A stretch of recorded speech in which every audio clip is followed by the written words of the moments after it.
The word Diwali comes from the Sanskrit word Dipavali, meaning a row of lights. The name is actually composed of two Sanskrit words, Dipa, meaning light, lantern, or that which illuminates, and Avali, meaning a continuous line. Diwali, also known as the Festival of Lights, is the grand finale to the annual festivals of India.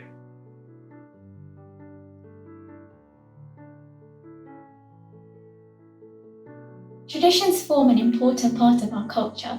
They remind us of our history and they shape our present and our future. All traditions have a history, meaning and significance behind them. Diwali also has its own set of traditions. For example, Hindus believe that the goddess of wealth Lakshmi visits each household during the time of Diwali. So, in preparation of Lakshmiji's arrival, families prepare in advance by decorating their homes with patterns and colourful designs, preparing sweet and savoury dishes, and lighting divas. Another tradition during Diwali is Sharda Pujan, which is when business owners and students purify their accounting ledgers and academic books. As with any year-end, this is an opportunity to reconcile not only one's financial and academic books, but their spiritual accounts too. Fireworks are lit to celebrate the festivities which celebrate Sri Ram Bhagwan's return to Ayodhya after his 14-year exile and victory over the evil Ravan. Therefore, on the night before Diwali, devotees light divas, symbolically asking God to expel their ignorance and enlighten their souls. Lights, candles, sweets and fireworks are all an integral part of the decor and festivities, and they all add to the splendour of the occasion.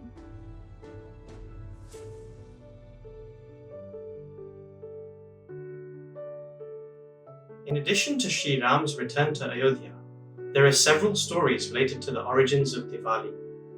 The first is where Lord Krishna vanquished Narkasur. Narkasur was an evil demon who stole all of the most beautiful and valuable objects in the world, as well as the earrings of Aditi, mother of the Devas. The Devas prayed to Lord Krishna for help, who vanquished the demon, releasing 16,000 women as captives. The Devas celebrated this victory by lighting divas. Another story centers around Lakshmiji, the goddess of wealth. The Devas and Asuras were churning the ocean in search of the elixir of immortality, known as Amrit. In doing so, many heavenly treasures emerged from the ocean, including Lakshmiji, who became Lord Vishnu's wife. We express our gratitude for the wealth and prosperity she brings, and also marking the day of her appearance as daughter of the ocean. There are other famous stories which commemorate this special day. These include Lord Prithu, who extracted goodness from the earth, and the Pandavas, who returned from their 13-year exile in the forest.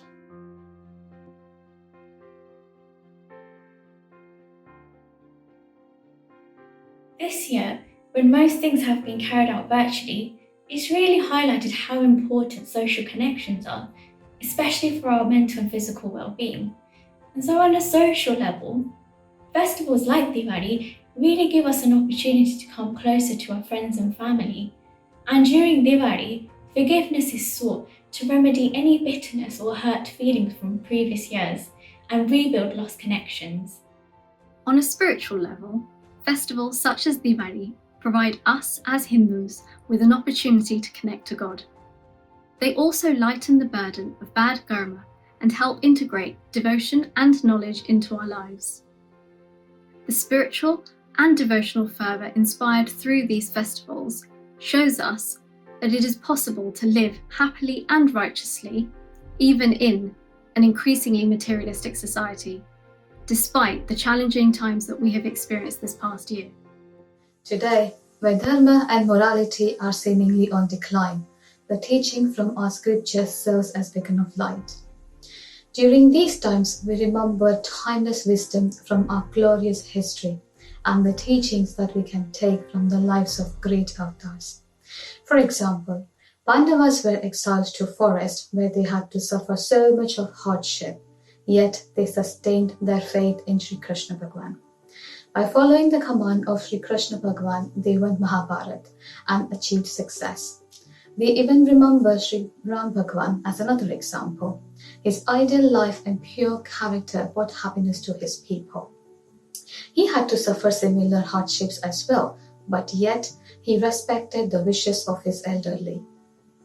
He gave up throne to keep up the promise of his father King Dashrath for his wife Kaikeyi. In today's world, we see that individuals can break promises and commitments for their personal motives. But by the way Ram Bhagwan lived, we learn that honesty and character is pure dharma. We are reminded that there is nothing wrong in acquiring wealth and power. However, this must be done by observing dharma and honest effort. By doing this, we experience happiness and peace. Additionally, Bhagwan Ram teaches us not to do anything that will cause harm or misery to others. He also showed the importance of respecting one's elders and parents. He obeyed his father, despite knowing the difficulties he would endure.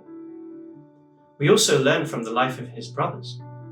Lakshman did not try to benefit from his brother's predicament and claim his land or wealth.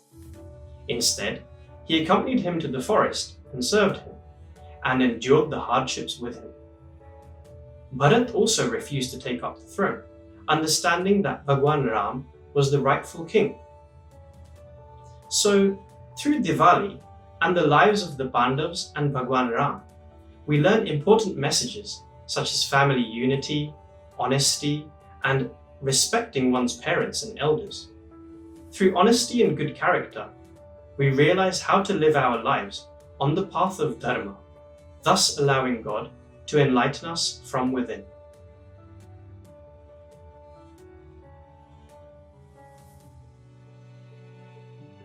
Diwali is the festival of lights, where we as Hindus light divas in an attempt to reignite our inner light and relationship with God. However, in this modern day and age where science and technology often shape our thinking, how can we connect with God?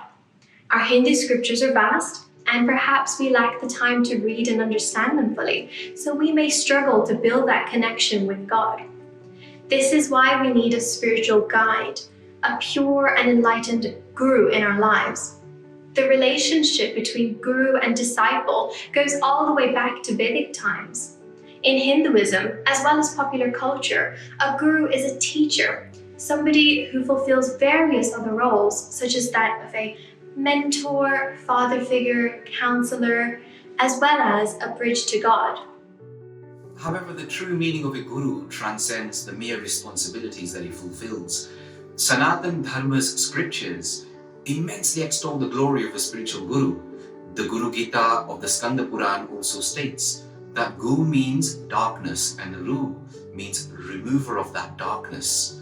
Thus, the Guru is one who dispels ignorance of all types and gives one knowledge, with Gu also meaning ignorance and Ru meaning dispeller.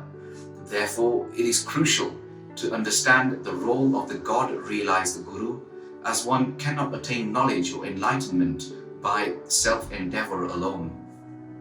Through the lives and teachings of His Holiness Brahma Swami Maharaj and Mahant Swami Maharaj, numerous devotees have been inspired on the path of righteousness.